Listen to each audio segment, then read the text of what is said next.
ഒരു BMW style bag കണ്ടോ, BMW bag അയച്ചു തന്നിരിക്കുന്നു. ഇതിനകത്ത് വേറൊരു BMW സ്റ്റൈൽ ബോക്സ് iQOO 11 എന്നാണ് അതിൽ എഴുതിയിരിക്കുന്നത്. അതെ, iQOO 11 ഇങ്ങനെയാണ് വന്നത്, ഒരു വലിയ ബോക്സിലാണ്. അതായത് BMWന്റെ പാർട്ട്ണർഷിപ്പുമായിട്ടാണ് നമ്മുടെ ഈ ഒരു iQOO 11 എന്ന ഫോൺ ഇറക്കിയിരിക്കുന്നത് സാരം. ബോക്സ് ഓപ്പൺ ചെയ്യുമ്പോൾ അതിനകത്ത് 2 കളർ iQOO 11 നമുക്ക് അവർ അയച്ചു തന്നിട്ടുണ്ട്. പ്ലസ് നടുവിൽ കുറച്ച് കാർഡുകളും. iQOO 11 5G, Snapdragon 8 Gen 2, VC liquid cooling technology, 50% charge in 8 minute, V2 chip, ഇങ്ങനെയുള്ള കുറെ കാർഡുകളൊക്കെ അതിന്റെ നടുവിൽ വെച്ചിട്ടുണ്ട്. ഫോണിലേക്ക് വരാം. 2 കളറുകളാണ് അയച്ചു തന്നിരിക്കുന്നത്, നമുക്ക് രണ്ടും പുറത്തേക്ക് എടുക്കാം. ഓക്കെ, ഇനി ഈ ബോക്സിന്റെ ആവശ്യമില്ല, ഇവനെ അങ്ങോട്ട് മാറ്റി വെക്കാം. ആദ്യമായിട്ട് നമുക്ക് ലെജൻഡ് എഡിഷൻ ഓപ്പൺ ചെയ്യാം. ഇതാണ് ലെജൻഡിന്റെ ബോക്സ്. ഓപ്പൺ ചെയ്യുമ്പോൾ അതിനകത്ത് ഫോൺ ഇരിക്കുന്നു. BMWന്റെ ആ ഒരു 3 ലൈൻസ് ഒക്കെ ഇതിനകത്ത് ഉൾപ്പെടുന്നുണ്ട്. അങ്ങനെയുള്ള ആ ഒരു BMW കളറാണ് നമ്മുടെ കയ്യിലിരിക്കുന്ന ലെജൻഡിന്റെ. ഇത് ലെതർ ഫിനിഷ് ആണ് കേട്ടോ. ഇത് ഗ്ലാസ് മാറ്റ് ഒന്നുമില്ല, അപ്പോൾ ഒരു ഗ്രിപ്പ് ഒക്കെ ഉണ്ടാവും. അതായത് നമ്മളിപ്പോൾ ഏതെങ്കിലും ഒരു ഇതുപോലത്തെ ഒരു സ്ലോപ്പായ സ്ഥലത്തോ അല്ലെങ്കിൽ ഇങ്ങനെയാണെങ്കിൽ വെച്ച് കഴിഞ്ഞാൽ സ്ലിപ്പ് ആവുന്ന ഒരു പ്രശ്നം വരില്ല, ഗ്രിപ്പ് ഉള്ളതാണ്. സോ കയ്യിൽ ഹോൾഡ് ചെയ്യാനും ഗ്രിപ്പുള്ള ടൈപ്പാണെന്നുള്ളതാണ് ഇതിൻ്റെ അഡ്വാൻറ്റേജ്. ലെതർ ടൈപ്പാണ്. നിങ്ങൾക്ക് മാറ്റ് ഫിനിഷ് ഗ്ലാസ് ടൈപ്പൊക്കെ വേണമെന്നുണ്ടെങ്കിൽ അടുത്ത ഓപ്ഷൻ ഈ മോഡൽ നമുക്ക് ഓപ്പൺ ചെയ്യാം. ഇതിപ്പോൾ ബ്ലാക്ക് ആണ്, AG ഗ്ലാസ് മാറ്റ് ഫിനിഷ് ആണ് വരുന്നത്. കണ്ടോ, നല്ല സ്ട്രോങ് ആയ മാറ്റ് ഫിനിഷുള്ള ഗ്ലാസ് ഡിസൈനും ഉണ്ട്. സോ നിങ്ങൾക്ക് ഇഷ്ടമുള്ള ഡിസൈൻ നോക്കി ഇതിനകത്ത് ചൂസ് ചെയ്യാം. ബോക്സിനകത്ത് വേറെ എന്തൊക്കെയാണെന്ന് വെച്ച് കഴിഞ്ഞാൽ BMWന്റെ ഒരു പാർട്ട്ണർഷിപ്പ് ഡോക്യുമെന്റ്, അതാണ് ആദ്യം വരുന്നത്.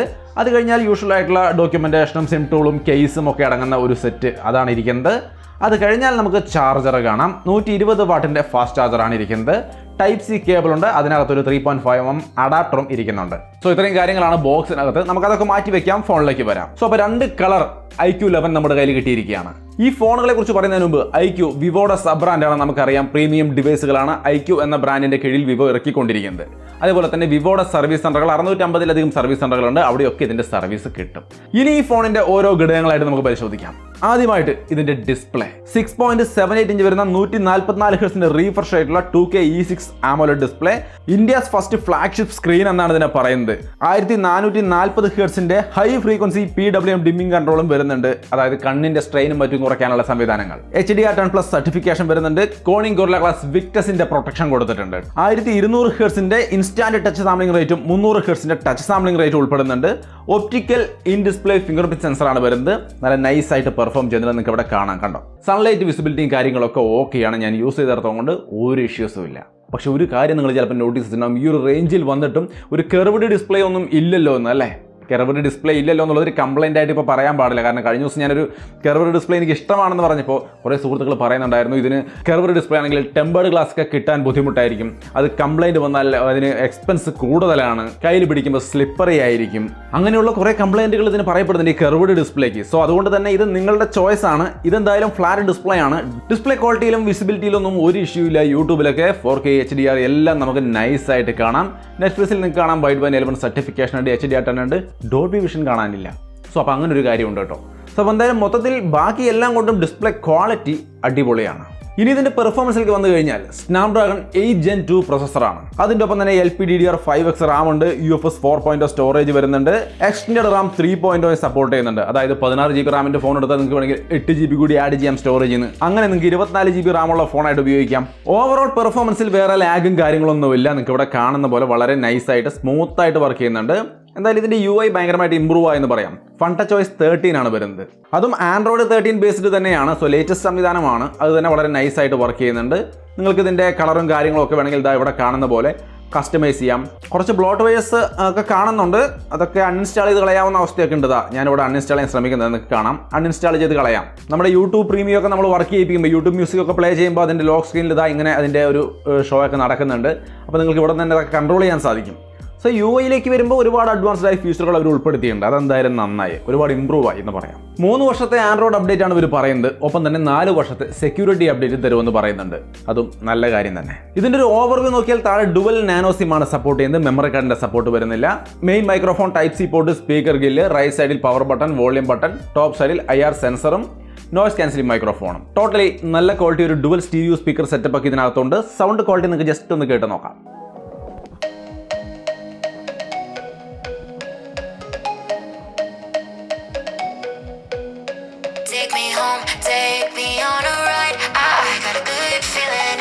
സോ മൊത്തത്തിൽ കൊള്ളാവുന്ന ഒരു സെറ്റപ്പാണ് ഈ ഒരു ഫോണിന്റെ പെർഫോമൻസ് ഡിപ്പാർട്ട്മെന്റ്. ഗെയിമിംഗ്, ഈ ഫോൺ ഗെയിമിങ്ങിനാണ് ഒരു നല്ല ഘടകമായിട്ട് വരുന്നത്. സോ ആ ഒരു മേഖലയ്ക്ക് വരുമ്പോൾ കർവ്ഡ് ഡിസ്പ്ലേകൾ കുറച്ചുകൂടി നല്ലത് ഈ ഫ്ലാറ്റ് തന്നെയാണ് കേട്ടോ. എന്തായാലും ഇതിൻ്റെ ഗെയിം പ്ലേ ഒക്കെ പക്ക സെറ്റാണ്, ഒരു ഇഷ്യൂ ഇല്ല. 90 FPS BGMI ഒന്നും ഇപ്പോൾ കാണാനില്ല, കാരണം BGMI ഇവിടെ ഇല്ല, അതുകൊണ്ട് നമുക്ക് പിന്നെ അതിൽ പറയാനില്ല. ജെൻഷൻ ഇമ്പാക്റ്റ് ഒക്കെ 144 ഹെർട്സിന്റെ റീഫ്രഷ് റേറ്റിൽ വരെ കളിക്കാൻ പറ്റുമെന്നാണ് പറയുന്നത്. വിവോ V2 ചിപ്പിന്റെ ഫ്രെയിം ഇന്റർപോളേഷൻ സംവിധാനത്തിലൂടെ നമുക്ക് ഗെയിം ഒക്കെ കൂടുതൽ റീഫ്രഷ് റേറ്റ്, ഇപ്പോൾ 45 ആണെങ്കിൽ അതിനെ 90 ആക്കിയോ അല്ലെങ്കിൽ 60 ഹെർട്സിനാണെങ്കിൽ അതിനെ 120 ആക്കിയോ ഒക്കെ കാണിച്ചു തരുന്ന ഒരു സംവിധാനമൊക്കെ ഉണ്ട്. സോ ഗെയിം പ്ലേ നമുക്ക് കുറെ കൂടി സ്മൂത്ത് ആയിട്ട് ഫീൽ ചെയ്യും ഈ ഒരു ഫോണിൽ എന്ന് സാരം. 4013 mm vapour chamber liquid cooling system ഒക്കെ ഇതിനകത്ത് ഉൾപ്പെടുന്നുണ്ട്. കുറേ നേരം കണ്ടിന്യൂസ് ആയിട്ട് ഞങ്ങൾ ഇതിനകത്താണ് കഴിഞ്ഞ ദിവസങ്ങളിൽ ഗെയിം കളിച്ചുകൊണ്ടിരിക്കുന്നത്, ഞാനും എൻ്റെ മോളും. അപ്പോൾ ആ കളിയുടെ അവസാനത്തേക്ക് വരുമ്പോൾ ഞങ്ങൾ ഓവർ ഹീറ്റിംഗ് ഒന്നും ഫീൽ ചെയ്തില്ല. നിങ്ങൾക്ക് ഇവിടെ കാണാം, ഞങ്ങൾ ഇടയ്ക്ക് ഈ ഒരു ഗെയിമിംഗ് ടെസ്റ്റ് നടത്തി അതിൻ്റെ ഒരു ഹീറ്റിംഗ് ഒക്കെ നോക്കുമ്പോഴും ഓവർ ഹീറ്റിംഗ് ഒന്നും ഇല്ല. നിങ്ങളിവിടെ കാണുന്ന പോലെ വളരെ കൂളായിട്ട് തന്നെയാണ് ഡിവൈസ് ഇരിക്കുന്നത്. സോ ഗെയിം അടിപൊളി പെർഫോമൻസും കിട്ടും, ഓവർ ഹീറ്റിങ്ങും വരുന്നില്ല. പിന്നെ അതിനകത്ത് മോഷൻ കൺട്രോൾ പോലുള്ള കാര്യങ്ങളൊക്കെ ഉണ്ട്. 6 മോഷൻ കൺട്രോൾ നിങ്ങൾക്ക് സെറ്റ് ചെയ്യാം. ഇതിനകത്ത് ഇതിൻ്റെ മോഷൻ അനുസരിച്ചുകൊണ്ട് കൺട്രോൾ ആവുന്ന തരത്തിൽ ഇതിൻ്റെ കുറേ ബട്ടൺസ് ഒക്കെ നിങ്ങൾക്ക് അറേഞ്ച് ചെയ്ത് കഴിഞ്ഞാൽ നിങ്ങൾ എപ്പോഴും ഈ പീക്ക് ചെയ്യാനൊക്കെ ജസ്റ്റ് ഒരു ടാപ്പ് ചെയ്യുന്നതിന് പകരം അല്ലെങ്കിൽ എന്തെങ്കിലും ഒരു ഫംഗ്ഷൻ നടക്കാൻ വേണ്ടി നിങ്ങൾ ടാപ്പ് ചെയ്യേണ്ട സ്ക്രീനിൽ ഇത് മൂവ് ചെയ്യിച്ചാൽ മതി, ആ ഫംഗ്ഷൻ അവിടെ നടന്നോളും. സോ അങ്ങനെയുള്ള മോഷൻ കൺട്രോൾ ഒക്കെ ഉണ്ട്. പിന്നെ മോൺസ്റ്റർ ടച്ച് യൂഷ്വലി വരുന്നത് തന്നെ അത് ഇതിനകത്ത് ഉൾപ്പെടുന്നുണ്ട്. ഡുവൽ എക്സ് ആക്സിസ് ലിനിയർ മോട്ടോറും കാര്യങ്ങളൊക്കെ ഉൾപ്പെടുന്നതുകൊണ്ട് വൈബ്രേഷൻ ഫീഡ്ബാക്ക് ഒക്കെ അത്യാവശ്യം നന്നായിട്ടുണ്ട്. സോ ഗെയിം കളിക്കുന്നവരെ സംബന്ധിച്ച് മൊത്തത്തിൽ ഈ ഒരു ഫോൺ പക്ക സെറ്റപ്പാണ്. ധൈര്യമായിട്ട് വാങ്ങിച്ച് ഗെയിം കളിക്കാൻ വേണ്ടി ഉപയോഗിക്കാം. ഇനി ക്യാമറയിലേക്ക് വന്നു കഴിഞ്ഞാൽ അടിപൊളി ക്യാമറ ക്വാളിറ്റി ഈ ഒരു ഫോൺ തരുന്നുണ്ട്. ഏത് സിറ്റുവേഷനിലായാലും വേണ്ടില്ല. 50 മെഗാ പിക്സലിന്റെ മെയിൻ ക്യാമറയാണ്. ഒപ്റ്റിക്കൽ ഇമേജ് സ്റ്റെബിലൈസേഷൻ ഒക്കെ ഉണ്ട്. നൈസ് ആയിട്ടുള്ള വീഡിയോ ക്വാളിറ്റി നിങ്ങൾക്ക് ഇവിടെ മെയിൻ ക്യാമറയുടെ വീഡിയോ ഒക്കെ കാണാം. 4K 30 FPS നിങ്ങൾക്ക് നൈസ് ആയിട്ട് ഇതിൽ വീഡിയോ ഷൂട്ട് ചെയ്യാം, ഒരു പ്രശ്നമില്ല. സ്റ്റെബിലൈസേഷൻ അടക്കം നിങ്ങൾക്ക് ഇവിടെ കിട്ടും. എൻ്റെ മോൾ ഓടിക്കൊണ്ടിരിക്കുന്നുണ്ട്, അവളുടെ പിന്നാലെ ഞാൻ നടക്കുമ്പോൾ ഈസി ആയിട്ട് സ്റ്റെബിലൈസ്ഡ് ആയ രീതിയിൽ നമുക്ക് 4Kയിൽ വീഡിയോ ഷൂട്ട് ചെയ്യാം. സോ 4Kയിൽ വരെ നൈസായിട്ട് വീഡിയോ ഷൂട്ട് ചെയ്യാം. 8K അടക്കം ഓപ്ഷൻ ഇതിൽ കൊടുത്തിട്ടുണ്ട് അവർ. സോ നിങ്ങൾക്ക് 8Kയിലും വേണമെങ്കിൽ ഷൂട്ട് ചെയ്യാം. ഈവൻ ആർട്ടിഫിഷ്യൽ ലൈറ്റ് വളരെ കുറവുള്ള ആർട്ടിഫിഷ്യൽ ലൈറ്റിംഗ് കണ്ടീഷനിൽ വരെ നിങ്ങൾ ഈ കാണുന്ന തരത്തിലുള്ള വീഡിയോ ക്വാളിറ്റി നമുക്ക് ഇതിനകത്ത് കിട്ടും. ഈവൻ ആർട്ടിഫിഷ്യൽ ലൈറ്റിംഗ് കണ്ടീഷനിലെ ഫോട്ടോസ്, നല്ല ക്വാളിറ്റിയുള്ള നൈറ്റ് ഫോട്ടോസ് നമുക്ക് എടുക്കാൻ സാധിക്കും. നോർമലി ക്ലിക്ക് ചെയ്താൽ തന്നെ ഇങ്ങനെ ക്വാളിറ്റി ഉള്ള ഫോട്ടോസ് തന്നെയാണ് കിട്ടുന്നത്. ഇതിൽ നൈറ്റ് മോഡ് ഇട്ട് കഴിഞ്ഞാൽ വളരെ ക്ലിയർ ആയിട്ട് ആ ഒരു ഫൺ അൺലിമിറ്റഡ് എന്നുള്ള ഒരു ബോർഡ് നിങ്ങൾക്ക് വായിക്കാൻ സാധിക്കും. അപ്പോൾ നൈറ്റ് മോഡിന് വലിയ അഡ്വാൻറ്റേജ് ഉണ്ട്. ഡേ ലൈറ്റ് ഫോട്ടോസും ഇംപ്രസീവ് ആണ്, നിങ്ങൾക്ക് ഇവിടെ കാണാം. പക്ഷേ സെൽഫി ക്യാമറയിൽ ഒരു 4K വീഡിയോ അവർ കൊടുത്തിട്ടില്ല. ഒരേ ഒരു പ്രശ്നം എനിക്ക് തോന്നിയത് സെൽഫി ഫോട്ടോസ് ഒക്കെ അടിപൊളിയാണ്, നിങ്ങൾക്ക് ഇവിടെ കാണാം. നല്ല ക്വാളിറ്റിയുള്ള സെൽഫി ഫോട്ടോസ്, സ്കിൻ ടോൺ ഒക്കെ ഓക്കെ. അത് ഈവൻ ആർട്ടിഫിഷ്യൽ ലൈറ്റിംഗ് കണ്ടീഷനിലായാലും ഒക്കെ നന്നായിട്ടുണ്ട് ഫോട്ടോസ്. എനിക്ക് പരാതിയൊന്നും തോന്നിയില്ല. പക്ഷേ സെൽഫി വീഡിയോ എടുക്കുമ്പോൾ ഒരു സ്റ്റെബിലൈസേഷൻ കാണാനില്ല. അത് മാത്രം എനിക്കൊരു ചെറിയ വിഷമമായിട്ട് തോന്നി. ഇത്രയും കോസ്റ്റ്ലി ആയ ഒരു ഫോണിലേക്ക് വരുമ്പോൾ സ്റ്റെബിലൈസേഷൻ നന്നായിട്ട് കൊടുത്തിട്ടില്ല എന്നുള്ളതൊരു പോരായ്മയായിട്ട് തോന്നി. പിന്നെ ഈ കാണുന്നത് ഒരു സ്പെഷ്യൽ ഫീച്ചറാണ്. അതായത് നമ്മൾ വളരെ ലൈറ്റ് കുറഞ്ഞ സിറ്റുവേഷനുകളിൽ ഫോട്ടോ നൈറ്റ് മോഡ് ഉപയോഗിച്ചെടുക്കുകയാണെങ്കിൽ വിവോ V2 ചിപ്പിന്റെ ആ ഒരു പവർ നമുക്ക് കാണാം. അത്രയും ലൈറ്റ് കുറവുള്ള സിറ്റുവേഷനെ പോലും ബ്രൈറ്റ് ആക്കി മാറ്റുന്നുണ്ട്. ഇതിൽ വേറൊരു ഗുണം കൂടിയുണ്ട്. നമ്മൾ ഫോട്ടോ എടുക്കുമ്പോൾ നമുക്ക് ലൈവായിട്ട് അപ്പം തന്നെ അതിൻ്റെ നൈറ്റ് വിഷൻ്റെ ഒരു ലുക്ക് എങ്ങനെ ഉണ്ടാവും എന്നുള്ളത് കാണാൻ പറ്റും. സാധാരണ ഫോട്ടോ എടുത്ത് പ്രോസസ്സ് ചെയ്തിട്ടായിരിക്കും നമുക്ക് ആ നൈറ്റ് മോഡിൻ്റെ റിസൾട്ട് അറിയാം. ബട്ട് V2 ചിപ്പ് ഉള്ളതുകൊണ്ട് നമുക്കിത് ഓൺ ടൈമിൽ തന്നെ അത് നൈറ്റ് മോഡിൽ വരുന്ന റിസൾട്ട് എങ്ങനെ ഉണ്ടാവുമെന്ന് കാണാൻ സാധിക്കും. സോ ഇത് രണ്ടും ആ V2 ചിപ്പിൻ്റെ ഒരു പ്രത്യേകതയാണെന്ന് പറയാം. ഡീറ്റെയിൽഡ് ക്യാമറ റിവ്യൂ നിങ്ങൾക്ക് ആവശ്യമുണ്ടെങ്കിൽ തീർച്ചയായിട്ടും കമൻറ്റ് ചെയ്യാം. ഇതിൻ്റെ ക്യാമറയെക്കുറിച്ച് ഡീറ്റെയിൽഡ് ആയിട്ടൊരു വീഡിയോ നമ്മൾ ചെയ്യുന്നതായിരിക്കും. ഇതിൻ്റെ ബാറ്ററി 5000 mAh ബാറ്ററിയാണ് വരുന്നത്. 120 വാട്ടിൻ്റെ ഫാസ്റ്റ് ചാർജിങ് ഒക്കെ ഉണ്ട്. 10-30 മിനിറ്റിനുള്ളിൽ ഈസി ആയിട്ട് നമുക്ക് ചാർജ് ആയി കിട്ടും. No worry. ബാറ്ററി ലൈഫിൽ യാതൊരു ഇഷ്യൂ ഇല്ല. ഇതിൻ്റെ വെയിറ്റിൽ വ്യത്യാസമുണ്ട്. 208 ഗ്രാമാണ് ആൽഫ മോഡലിന് വരുന്നത്. 205 ഗ്രാമാണ് ഈ ലെജൻഡ് അതായത് ലെതർ മോഡലിന് വരുന്നത്. സോ നിങ്ങൾക്ക് താല്പര്യമുള്ളത് നോക്കി ചൂസ് ചെയ്യാം. അത്യാവശ്യം നൈസായിട്ട് വെയിറ്റ് ഉള്ള ഫോൺ തന്നെയാണ് കേട്ടോ. തിക്നെസ് നോക്കിയാൽ ആൽഫയ്ക്ക് 8.40 mm ആണ് വരുന്നത്. ലെജൻഡിന് 8.72 mm ആണ്. 5G ഫോണുകളാണ്. So 5G ബാൻഡുകളൊക്കെ ആവശ്യത്തിനുണ്ട്. നിങ്ങൾക്ക് ഇവിടെ സ്ക്രീനിൽ കാണാം. ടോട്ടലി ഈ ഒരു ഫോണിൻ്റെ കാര്യങ്ങളെല്ലാം നോക്കി കഴിയുമ്പോൾ എന്നെ സംബന്ധിച്ച് അടിപൊളി ഒരു ഫ്ലാഗ്ഷിപ്പ് ഫോൺ. നിങ്ങൾ ഗെയിം കളിക്കാനോ എന്ത് തരം ക്യാമറയുടെ ആവശ്യത്തിനോ മെയിൻ ക്യാമറ കൊണ്ടുള്ള പർപ്പസ് ആണെങ്കിൽ അടിപൊളിയാണ്. ഇതിൻ്റെ ആക്ച്വൽ പ്രൈസ് 60,000 രൂപ റേഞ്ചിലാണ് വരുന്നത്. അപ്പോൾ ആ ഒരു പ്രൈസിന് നിങ്ങൾ ഇപ്പോൾ വാങ്ങിക്കേണ്ട ആവശ്യമില്ല. കാരണം ഇതിന് ഓഫറുകളുണ്ട്. HDFC കാർഡിന്മേൽ 5000 രൂപയുടെ ഓഫർ വരുന്നുണ്ട്. HDFC ICIC കാർഡിന്മേൽ 5000 രൂപയുടെ ഓഫർ ഉണ്ട്. പ്രൈം ഡിസ്കൗണ്ട് 1000 രൂപ കൂടി വരുന്നുണ്ട്. അതായത് ആമസോണിലാണ് ഇത് സെയിൽ നടക്കുന്നത്. സോ ആമസോണിൻ്റെ പ്രൈം ഡിസ്കൗണ്ട് 1000 ഉണ്ട്. എക്സ്ചേഞ്ച് ബോണസ്, നിങ്ങൾ എക്സ്ചേഞ്ച് ചെയ്യുന്നുണ്ടെങ്കിൽ അതിനൊരു ബോണസ് 3000 രൂപ എക്സ്ട്രാ കിട്ടുന്നുണ്ട്. സോ മൊത്തത്തിൽ ഈ ഓഫേഴ്സ് എല്ലാം കളക്ട് ചെയ്യുകയാണെങ്കിൽ 50,999 എന്ന പ്രൈസിന് ഈ ഒരു ഫോൺ നമുക്ക് ഇപ്പോഴേക്ക് വാങ്ങിക്കാൻ സാധിക്കും. ഏർലി ആക്സസ് ആണ്. അങ്ങനെയാണെങ്കിലാണ് ഈ ഓഫറൊക്കെ കിട്ടുന്നത്.